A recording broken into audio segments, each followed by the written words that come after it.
Dan 5 tahun terakhir ini saya percaya akan menjadi bendahara umum Partai Demokrat di tingkat pusat.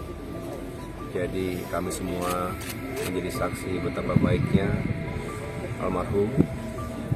Dan duka mendalam terasa ketika jenazah bendahara umum Bendum DPP Partai Demokrat, Renvel Antonio, tiba di TPU Keputih pada Jumat 14 Februari 2025 malam. Suasana haru menyelimuti prosesi pemakaman yang dihadiri keluarga, sahabat, dan sejumlah tokoh politik. Tak lama setelah jenazah dikebumikan, Ketua Umum Partai Demokrat Agus Harimurti Yudhoyono AHY datang dengan wajah sendu, mengenakan kemeja hitam. AHY langsung menghampiri keluarga Renvel dan menyampaikan belasungkawa yang mendalam. Kita semua menjadi saksi Mas Renvel Antonio adalah orang yang baik semasa hidupnya. Dia selalu memikirkan orang lain. Beliau adalah sahabat seperjuangan kita semua. Salah satu kader terbaik Partai Demokrat yang begitu cinta dan tulus mengabdi dan berjuang.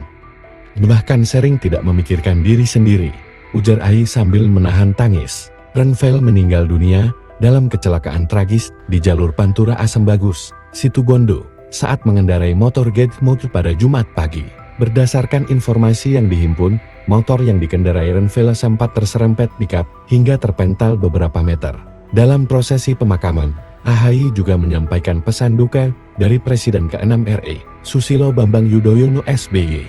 Tak hanya itu, Presiden RI Prabowo Subianto juga turut mengenang Renvel dalam pertemuan Koalisi Indonesia Maju KI di Hambalang. Bapak Presiden Prabowo Subianto tadi dalam silaturahmi nasional di Hambalang menampilkan foto Mas Renvel. Gagah sekali, ungkap AHY. Bagi AHY, Renvel bukan sekadar rekan separtai, tetapi juga sahabat yang telah banyak berjuang bersama.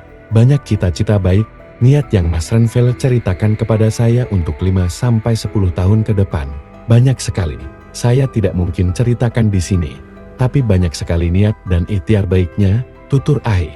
Kini, Renvel telah pergi, namun semangat perjuangannya akan terus hidup.